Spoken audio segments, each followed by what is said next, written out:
cross-border war between Israel and the Palestinians in Gaza escalated dramatically today, prompting President Obama to call Israeli Prime Minister Benjamin Netanyahu to offer U.S. help to arrange a ceasefire. Israel's military says the Palestinians fired well over 100 rockets into residential areas of Israel today. The Israelis say that their aerial assault on Gaza hit about 500 targets. So far this week, at least 80 Palestinians, most of them civilians, have been killed. Violence between Israel and the Palestinians in Gaza has been going on for decades, of course. This latest battle was sparked by the kidnapping and murder of 3 Jewish students in the West Bank last month and the revenge killing of a Palestinian teenager. Holly Williams is in Gaza City. In broad daylight on a busy street in Gaza today, this car was incinerated by an airstrike. Islamic Jihad, a Palestinian militant group, told us 2 of the 3 men who were killed were its members. Israel also targets what it calls command centres, though in reality they're often the homes of militants. To give their families a chance to evacuate, the Israeli army sometimes telephones in advance or fires a small missile without an explosive as a warning. And the strikes are pinpoint accurate. This front gate is all that's left of a house barely 10 feet wide. The rest of the street was left unscathed. The residents were warned via telephone and all of them survived. But the system doesn't always work, and a rising civilian death toll is stoking Palestinian anger. Today they buried more of their dead in Gaza, some of them children. A family of 8 was killed in this home on Tuesday. The Israeli military said they were given a warning and made it out in time, but then returned too soon, just as the strike hit. The family's neighbour, Rida Karaway, gave us a different version of events. The family cannot able to leave at this moment because it is not given a lot of time to leave at home. They weren't given enough time to get out. 2 or 3 minutes. And Holly Williams is in Gaza City tonight. Holly, what is Israel saying about these civilian casualties? Well, Scott, Israel claims that the militants are using civilians as human shields, for instance, by launching rockets from residential areas. The Israeli military said today that nearly 150 missiles were fired at Israel. They did some damage to buildings, but so far no Israelis have been killed. And that's thanks in part to Israel's Iron Dome missile defense system, which shoots down many of those rockets. Iron Dome paid for mostly by the United States. Holly Williams reporting from Gaza tonight. Thank you, Holly. There was a terrible fire in Lowell, Massachusetts today. 7 people were killed before dawn when flames swept through an apartment building just 100 yards from a fire station. Jonathan Elias is following this. Cell phone video shows the fire ripping through the upper floors of the 3-story apartment building. Bungalows, people hanging out the windows. Witnesses said tenants jumped from windows, some tossing babies to rescuers below. 4 adults and 3 children died. 5 of the victims were in one family. Fire Marshal Stephen Cohn. Obviously a horrible day in the city of Lowell. I cannot recall in recent times responding to a fire with this many fatalities. The cause of the fire is under investigation. I think there's ammunition going off. Either that or fireworks. A stash of fireworks in one of the upstairs apartments may have been a factor. The building had a fire alarm, but survivors say they heard nothing. Now, 10 people were hurt in this fire, including a fire captain. All are expected to survive. As for that building having fire sprinklers inside, it didn't. That building went up in 1890, long before state law required it. This problem stems from the fact that there are tens of thousands of illegal immigrant children waiting for their day in court. Under a 2008 law, most children who enter the United States illegally without their parents are automatically entitled to a hearing. In 26 courtrooms all across America, they make their case. Michelle Miller met 2 of them in New York. 14-year-old Josue Amaya left a New York City courtroom today with his older sister and his attorney, hopeful that he will soon gain legal status in the United States. The Honduran native says after his father abandoned the family, he fled gang violence. It's very complicated, he says, because if you don't do what they say, they can kill you. Amaya was one of 100 children telling their stories to a federal immigration judge who will eventually decide their fate. Amaya's sister paid for his lawyer, Raj Jadeja. The gangs run Honduras and El Salvador and Guatemala right now. It's a terrible situation. I don't blame him for coming. I would do the same thing. Many other children could not afford attorneys. 16-year-old Elisa Osorio from El Salvador showed up with a family friend, wishing she had a lawyer. It would help me with the process, she told us. Nationwide, there are more than 40,000 other cases waiting to be heard in a backlog system. Jadeja took on 12 other children's cases today, 2 free of charge. Generally, a case takes about 2 years to complete, or longer. Today, the Republican leadership in Washington took a very dim view of President Obama's nearly $4 billion request to cope with a surge of illegal immigrants. Senate Minority Leader Mitch McConnell complained the president was asking for a blank check. Mr. Obama says he needs the money to care for more than 50,000 immigrant children who've come here since October and to expand facilities so that illegal immigrants can be sent home more quickly. The governor of Texas says he has a solution to this crisis. Republican Rick Perry shared his idea with President Obama in a meeting yesterday, and later he shared it with our Major Garrett. I told the president, I said, you can address this, and you can address it very quickly by picking up the phone, directing the Department of Defense to put 1,000 National Guard troops on that border, move them to the border, along with the Texas law enforcement surge that we have going on, along with the local law enforcement. What you're saying is Central American countries and the parents who might be considering putting their children on this dangerous journey need to see a militarized presence on the U.S.-Mexico border. What they need to see is boots on the ground. The mere pictures will speak louder than anything you or the president might say. I will suggest to you it's not just pictures. I mean, it's communications. It's talking back to the people back home. And they're going to hear very quickly that this has changed. This border is secure. Early last year, we began this broadcast with very hopeful news in the battle against AIDS. Doctors in Mississippi had said that they had rid a baby girl of HIV, the virus that causes the disease. Well, tonight, Dr. John LaPook tells us there's been a major development in her case. Physicians at the University of Mississippi Medical Center had been monitoring the 4-year-old girl since her unusually aggressive treatment during infancy. There had been no trace of active virus for more than 2 years, but a routine checkup this month showed the virus had returned. Dr. Anthony Fauci oversees AIDS research at the National Institutes of Health. It was obviously very disappointing because they were hoping that this would be the first example of a real cure of a baby related to the fact that the baby was treated aggressively very, very early, essentially from the time of birth. The case was especially promising because doctors thought the early regimen might have stopped the virus from finding hiding places in the body.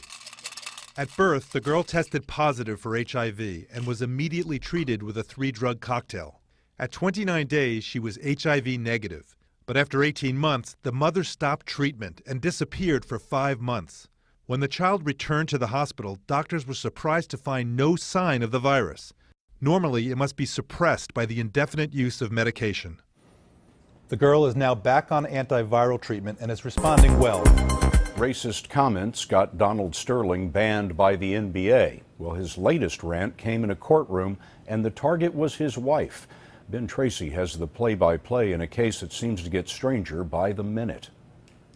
In court today, Shelley Sterling testified that her husband Donald originally agreed with her plans to sell the Los Angeles Clippers. She is trying to convince the judge that she alone has the right to sell the team because she claims her 80-year-old husband has Alzheimer's.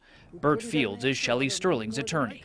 I don't think he's answered one question in all the times he's been on the stand. In court Wednesday, Donald Sterling testified saying, "I will never, ever, ever sell this team. And until the day I die, I will be suing the NBA to make them pay." When his wife approached him in court, he told her, "Get away from me, you pig." Shelley, how could you lie? Bobby Samini is his attorney. Having to sit there and watch your wife of 60 years give testimony, I think, it was too much. Former Microsoft CEO Steve Ballmer wants to buy the Clippers for $2 billion. His attorney, Adam Streisand, says Donald Sterling's outburst proves he is unstable.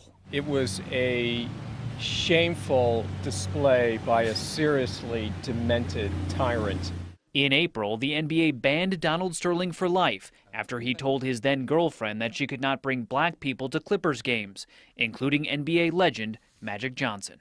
Tonight, Indianapolis is preparing to bury one of its finest, a police officer who was among the latest to fall in gun violence that is growing so rapidly there that one city official said the city is under attack. What's causing this? We asked Dean Reynolds to find out. There have been 75 murders so far this year in Indianapolis. At this pace, a higher per capita rate than New York City. The violent crime here has accompanied a sudden rise in illegal weapons and heroin. Troy Riggs is the director of public safety. Anytime you have a type of drug that's being sold and widespread, money becomes an issue. And people will try to sell that drug to make money, and then people will start committing robberies and doing things they otherwise wouldn't do in search for that drug and in search for money to pay for that. I don't think there's one investigation where we arrest traffickers that we don't recover firearms. You didn't see that 5 years ago. You see it now. We toured the troubled east side of Indianapolis with Jack Riley of the Drug Enforcement Administration. So you've got a ready supply of drugs and a ready supply of weapons. Sounds like a very combustible combination. It really is, and to be honest with you, that's why I don't sleep at night. In Indianapolis, 31 police officers have been shot at over the past 18 months. 9 of them were hit. But resistance to tax increases makes it harder to hire more.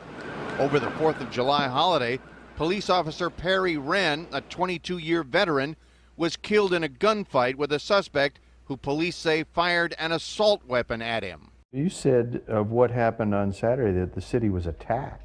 I did say that because I believe anytime a police officer is attacked, the city's attacked. Today in Indianapolis, the flags are flying at half-staff. Tomorrow, Officer Wren will be laid to rest. That deadly shooting, 6 people killed. The suspect in custody after that long standoff. Ryan Owens is in the Houston suburb of Spring, Texas, with the very latest. Good morning, Ryan. Good morning to you, Robin. Behind me is the home where this happened. 7 people here shot, 5 of them children, 1 just a 4-year-old boy. And what happened after the gunman left this house? Well, things got even more dramatic. A dinner-time car chase through the crowded streets of suburban Houston that ends in a standoff with a gunman in a cul-de-sac dotted with huge houses. Frightened families forced out of their homes for nearly 4 hours. The mayhem started at 6 p.m. Detectives say 34-year-old Ron Lee Haskell opened fire in the town of Spring, north of Houston. Authorities say he shot 5 children plus 2 adult family members who were looking after them.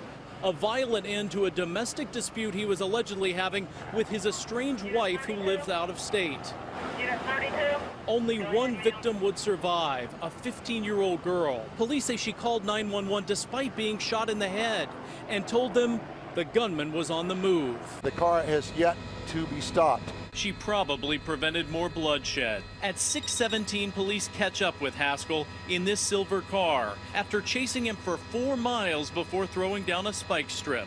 The left rear tire is flat on the car. His tires blown, snipers corner him in that cul-de-sac. It's just a terrible thing. I don't know what could have happened. At 8 p.m., police bring in 1 armored vehicle and then another, sandwiching Haskell's car for nearly 2 hours. He held a gun to his head, so he does have an active dialogue that we now have turned over to the hostage negotiation team. Then the dramatic conclusion, just before 10. Haskell gets out of his car, hands over his head, and police swoop in to finally end it.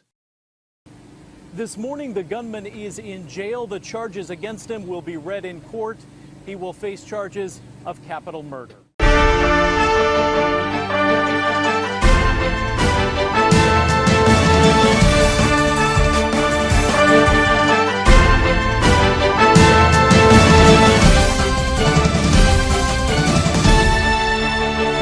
sixth round of China and U.S. strategic and economic dialogue has opened here in Beijing. The two-day event brings together senior diplomats and officials from both sides. Chinese President Xi Jinping delivered a speech at the opening ceremony in which he stressed the need to strengthen cooperation despite the ups and downs in the development of China and U.S. relations. He also said both sides should avoid conflicts and confrontations and expressed his wish for better relations.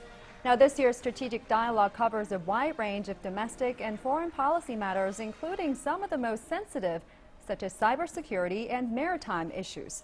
It is co-chaired by Chinese Vice Premier Wang Yang and State Councilor Yang Jiechi, as well as U.S. Secretary of State John Kerry and Treasury Secretary Jacob Lew. A number of cultural events are also on the schedule. Communication and cooperation wouldn't be necessary if there were no differences. Both sides should look at the big picture and bear in mind that we need a new type of major power relations. We should recognize that the common interests of both sides are far bigger than our differences. We should respect each other and treat each other as equals, respect each other's sovereignty, integrity, and rights, respect the choice of development path, and not impose our own will and way of dealing with things on others.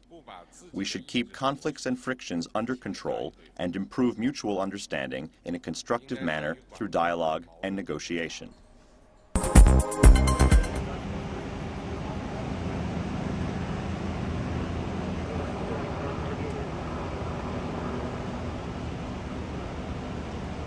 We saw them all turn around, and then they've turned into the neighborhood as we were turning in, and we just parked, and all these cops came, and we just called my mom first, and just, hey, because we live down the street, so we were like, Mom, locked all the doors, we don't know what's going on.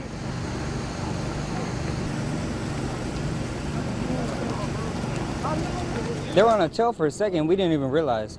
We just thought they were another people part of the neighborhood. Yeah, we moved from a different neighborhood here, so that nothing like this would happen. It's kind of crazy.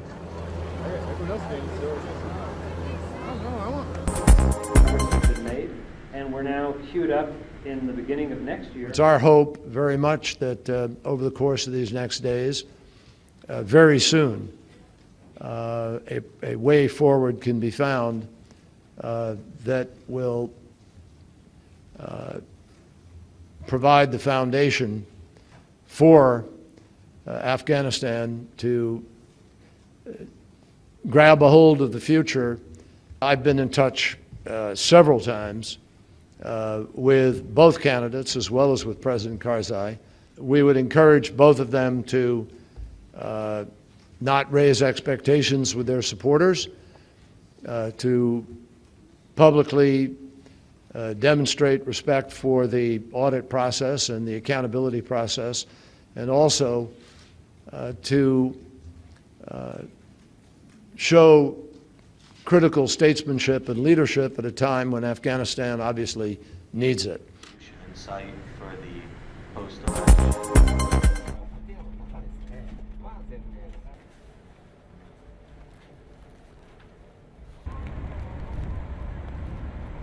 凍土壁は The ice wall is an efficient way to reduce the overall quantity of contaminated water by avoiding groundwater to enter the area.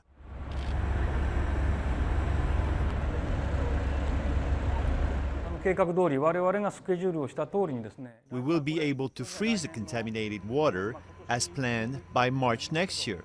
That is the end of the current fiscal year.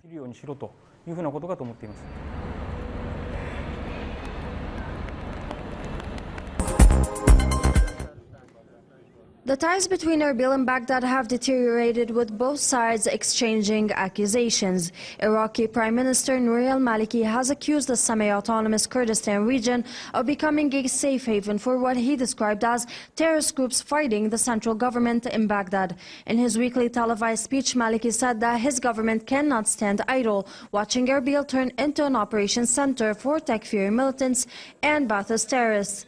In a phone interview with Press TV, Dr. Adnan Al-Siraj, a leading member of Prime Minister Nouri al-Maliki's State of Law coalition, accused Iraqi Kurdish President Masoud Barzani of involvement in a plot to fragment Iraq and of willingness to cooperate with the devil to implement his project. Maliki's statements come as Barzani is planning a referendum on independence. Such statements were meant to shed light on plots in the making against Baghdad.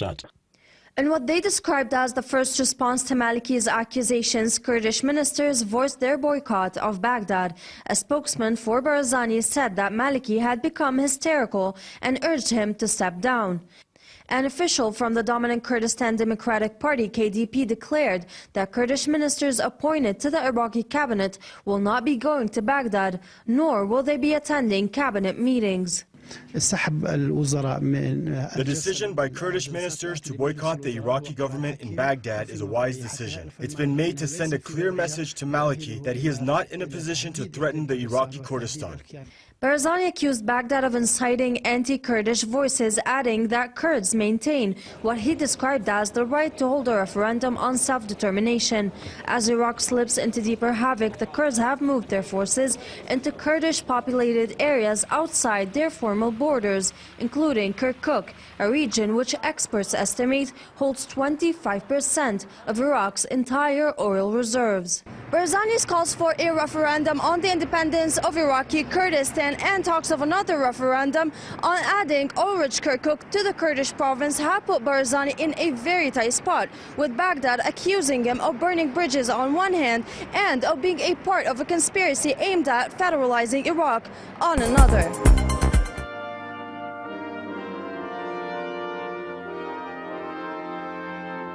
With little more than a Swedish diplomatic passport, American support, an unswerving belief in his mission, and immense personal courage. This remarkable man would go on to save 100,000 men, women, and children. We honor him for what he did, but we must honor him for what we can do for him after all these years of detention and imprisonment in Soviet Union. There must be a way for all of us to come together and get the truth. That's what we want. I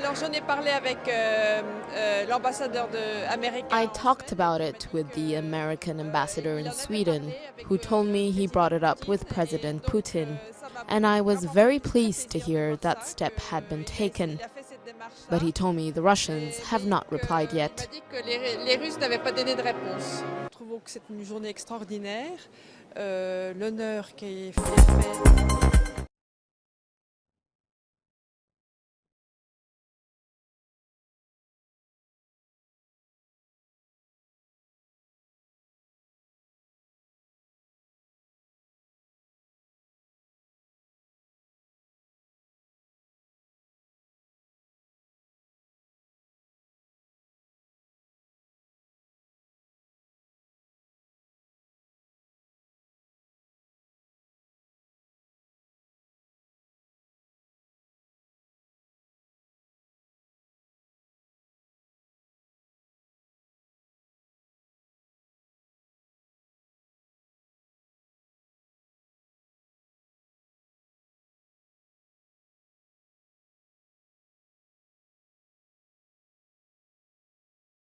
Years ago tomorrow in Boston, 19-year-old George Herman Ruth made his major league debut pitching for the Red Sox.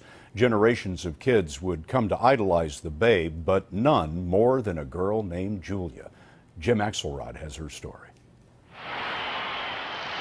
100 years later, he is still the answer when a 10-year-old at the Baseball Hall of Fame That's pretty cool. is asked to name his idol. Babe Ruth. You've not seen this before? No, I haven't. But it's a 97-year-old who feels his presence more than anyone alive. That's Daddy and me. Julia Ruth Stevens, the babe's adopted daughter. It's wonderful. You still call him Daddy. Oh, yes, I always did. When I think about Daddy, I think about him as just being my father, but he really belonged to the world. She still loves talking baseball, and though she might have lost a little something off her fastball, I don't get it very far anymore. in the ways that really count, she's as sharp as ever. What was it like going to the ballpark with your dad? I loved going to the ballpark and watching Daddy play. Everybody almost held their breath when he came up to bat. To the rest of the world, Babe Ruth was a Hall of Fame carouser who would down 3 hot dogs and 2 beers before a game. But Stevens says all that stopped once he married her mother.